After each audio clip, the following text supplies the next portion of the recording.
so beautiful. Here I am on the phone, crossing my fingers that yesterday's lovely short live that I did with all the crystals was not a fluke.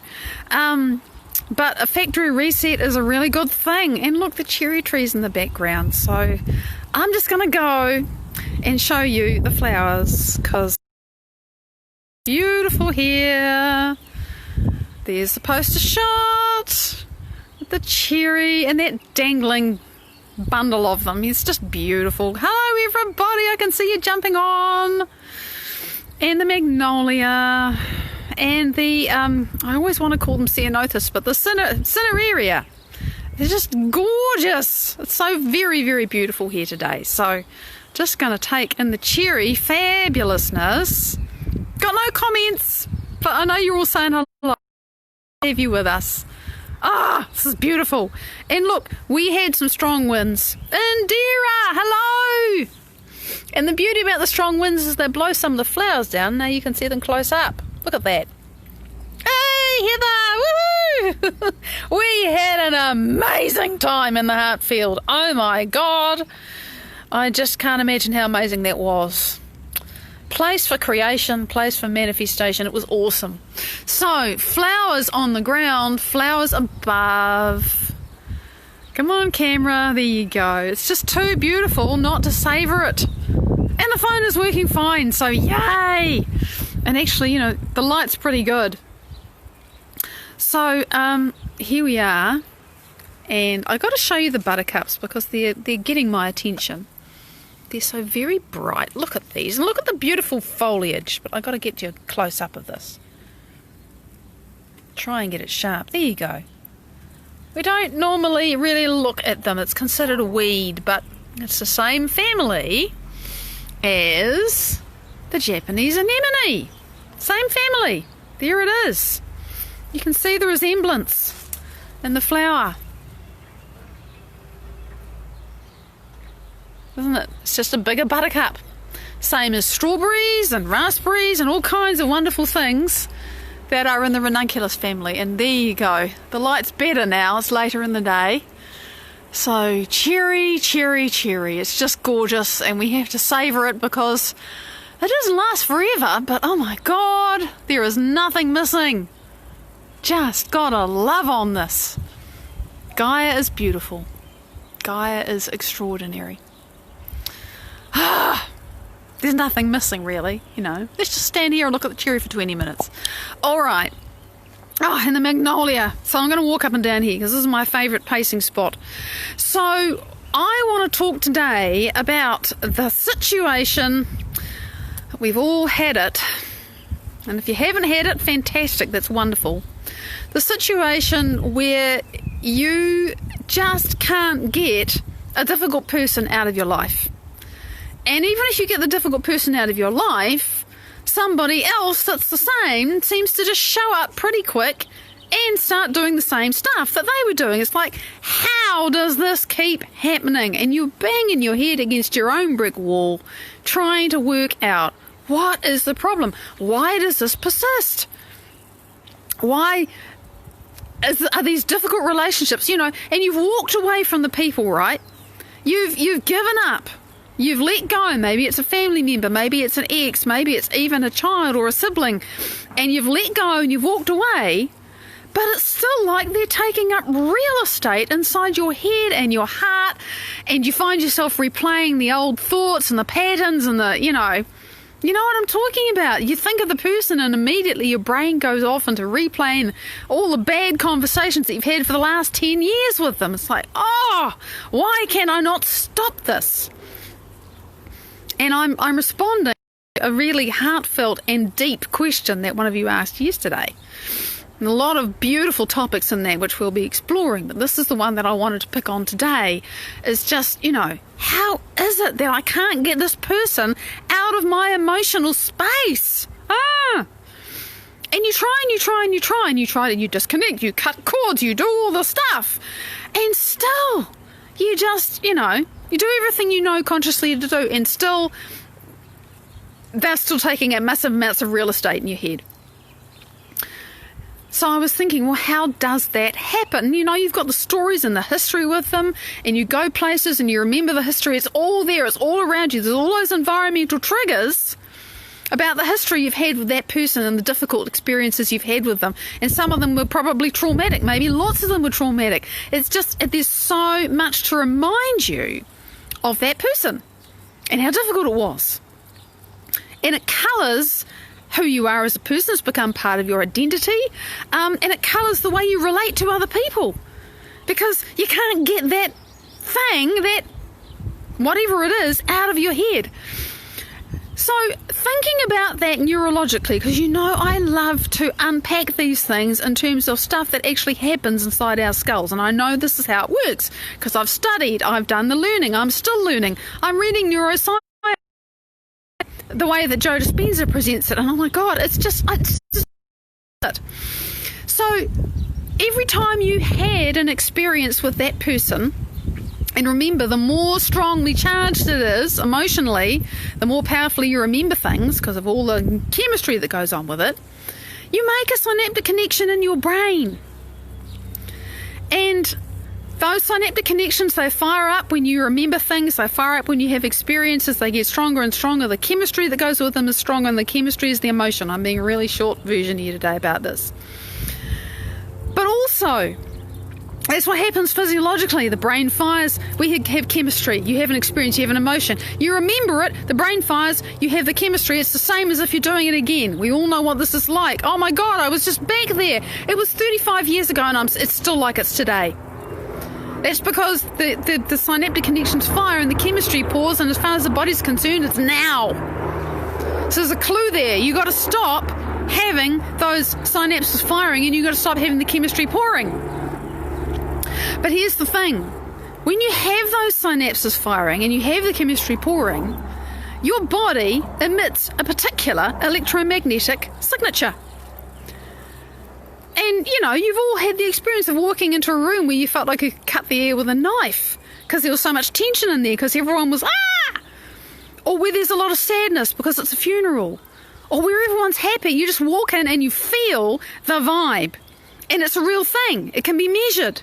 And every different vibe is a different frequency. And that frequency is actually what I want to talk about today. Because when you share a lot of emotion with a person, and good, bad, or indifferent, it doesn't matter. You are resonating on a common frequency. If you shared a lot of abuse and trauma with that person, you share that as an energetic bond. The emotion becomes an energetic bond between you. And until you can get the emotional charge out of the memories, you're going to be connected by that emotional charge. That's why you can't get the person out of your mind. That's why you can't get the pain and the fear and I've got to avoid this and I've got to be scared of that and I've got to anticipate this kind of pain happening again, because there's a resonance in your field. And it literally, it also, this is another thing that goes with this. There's so much in here, I could get lost down the rabbit hole.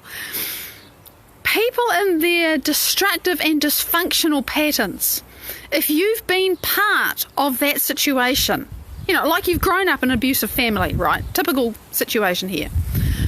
Shouldn't be typical, but not uncommon situation that people grow up in a situation of abuse and it's normal to them, and so the architecture in the brain, the chemistry is conditioned to that, and they put out a vibe of victimhood or fear or whatever it is. And they leave their family, they go away, they start doing the work, they start changing themselves, and they still keep attracting all of this abusive shit in their life. And they're like, what the hell? I moved away, And it's because they still have the resonance that they're sharing with their family, for example. They're still quantumly entangled by the emotional bonds that they have with their family. And those emotional bonds can manifest as hatred, or they can manifest as fear, or they can even manifest as, I can't say that, I don't know, This is going to come out wrong, but I'll just say it because it's how it comes out. I can't say that they're awful people because that means I wouldn't love them. They're my family. I have to love them. I'm the one that has to forgive everybody. I'm the one that has to be responsible to change everybody. And it's like you stay entangled with them whatever way you do it. And I didn't come up through that, by the way. This is not my history. Someone else's. Many other people's. But what I have learned from my own situations of being quantumly entangled with people, they take up real estate in your head and you go round and round and round and round the same thoughts of anger or resentment or frustration or whatever it was, is that nothing was going to change for me or for them until I found a way to get rid of that emotional charge, until I found a way to release it, to neutralise it, to dissolve it. Because that emotional charge, if I'm emotionally and energetically entangled with them, it doesn't matter how far away I go. We're locked in a holding pattern together. It's a quantum thing. If you share a resonance with someone, you can go to the other side of the planet, but you're still going to share it. It's like, twins. I was just listening to Cryon talk about this yesterday, I think. You have twins, and they can be on the other side of the planet and something happens and the other one knows. Or a parent dies and they both know at the same time. They're quantumly entangled. They just are. And distance doesn't matter. Time doesn't matter with quantumly entangled things. And so the fact that the abuse happened 32 years ago doesn't matter. It's now because it's in your resonance. And it also keeps family members locked in the pattern of the roles and the ugliness and the abuse and everything else. It's like until somebody breaks out of that resonance, out of that frequency. So how do you do that? How do you do that? Looking at the clock. Coming back to yourself, because you don't have any, right? You can co-create and you have amazing ability to change things for other people. But surprisingly, not by changing them.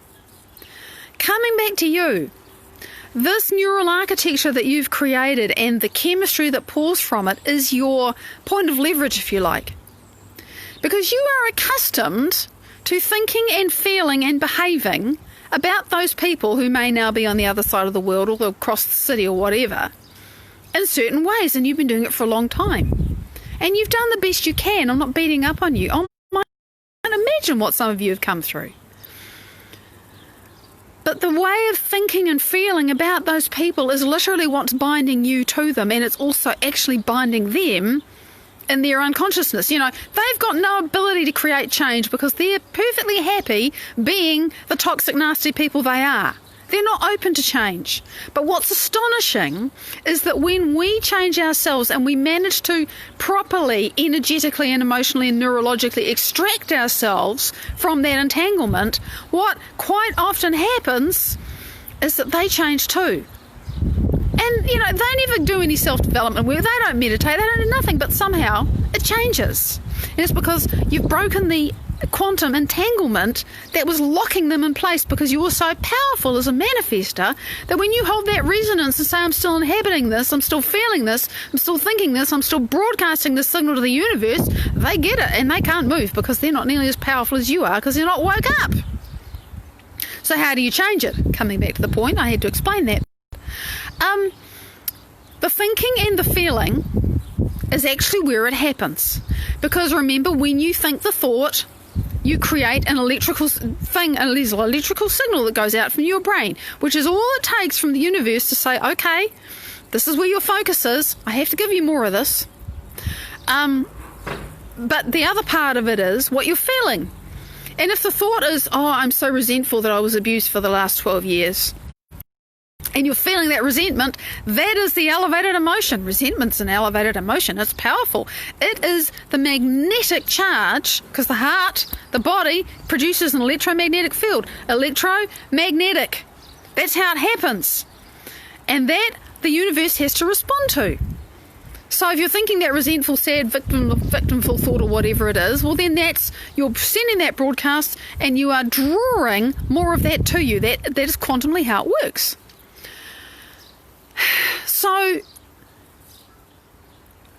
put simply, and it just doesn't sound like enough, you have to decide, you have to get aware first and notice, oh my God, I'm still thinking and feeling about these people as a victim. For example, I'm just picking, the easy thing. It's not that easy. It's often much more subtle, but I'm just being a bit broad brushstroke here. You have to actually pay attention to how you're feeling and thinking about these people. Thinking, oh, I just can't get this person out of my head. But that in itself, how are you feeling when you say that? Afraid? Frustrated? That feeling is the feeling you need to change. That thought is the thought you need to change. How long have you been thinking? That thought binds you to them because you're saying you can't get them out of your head. So you then have to get creative. Like, okay, my God, I've been thinking this thought over and over again, and I've made it real because this is how it works. So what do I want to be thinking? And it can, what you want to be thinking may feel totally wrong. So don't be upset or put off if you think, well, what I want to be thinking is I'm free. I don't even think about those people anymore. So, and forget about the don't even think about it. Still mentions those people, right? How do you want to feel? Just I'm free will do. Or I feel safe is another really good one. Pick something. And it's an intellectual concept, right? This is a thoughtful thinking thing. You don't have to believe it at this stage. For me, oh God, it can take a long time to start to feel these things. You have to practice a new feeling to go with the thought. And if you are used to and conditioned to feeling unsafe and fearful, and you've been doing that for the last 27 years, saying I'm going to practice feeling safe is going to feel like complete insanity. Now, it feels like complete insanity because your body is accustomed to feeling afraid. And the very suggestion of having a different feeling means going to biochemical unknown territory. It's not used to feeling safe. It really isn't.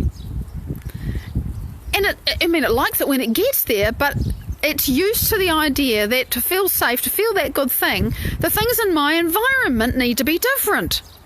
And what you're saying is, no, body, I want to give you a taste of this experience before the environment changes.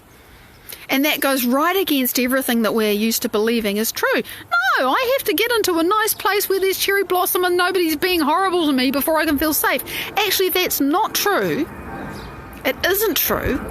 It just takes a huge choice inside yourself to say, actually, body, I can be the mind and I can choose what I feel independent of my circumstances. And that is a very deep challenge, and I remember how hard it was for me the first time I even began to contemplate this idea. It's like, what are you talking about? No, there was so much resistance in me. But understand, it's the chemistry and the fact that your brain is really used to thinking these super highways of misery or whatever it is, that it doesn't want to do something new. That's why it's challenging, okay? That's the deal. So to examine how you're still thinking and feeling about these people who are taking up real estate in your head, to realise that your current thinking and feeling must still be quantumly entangling you with those people, because if you weren't quantumly entangled with them, they would go away. And I had the wonderful experience today in the Heartfield of witnessing this process actually happening. One of our amazing master creators in there, oh my God, saying this and this and this and this and this, and I said, this is your old life falling away. You're not in resonance with it anymore. Of course, makes so much sense. That is what happens when you change your energy. And by changing your energy, I mean you change your thought and you change your feeling. And you go against the grain of how your body wants to habitually feel. And it complains and you do it again. And it complains and you do it again. And it complains and says no. And you do it again. It gets easier. And you start to train your body to feel a different way even though nothing's changed in your life.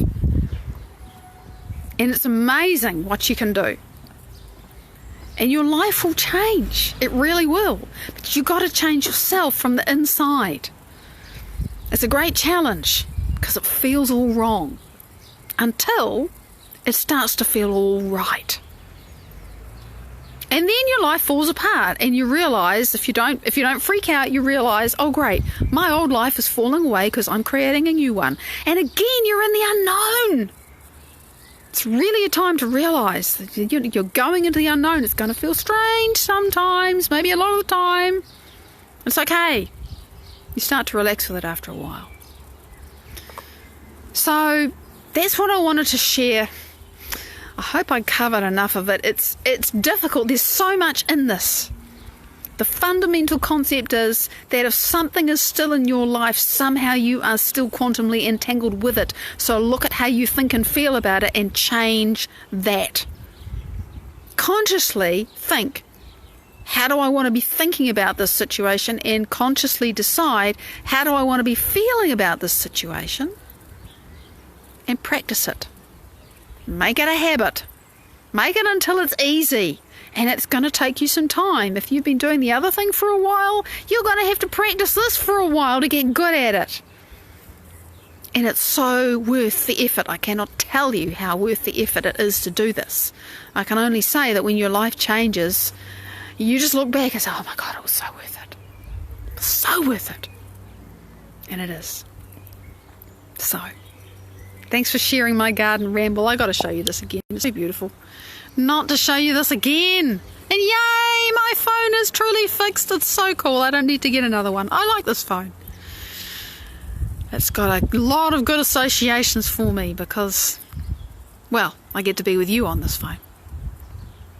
And as for that, well, it's beautiful. So much love. Mwah. Huge love. I'll see you tomorrow. Bye-bye.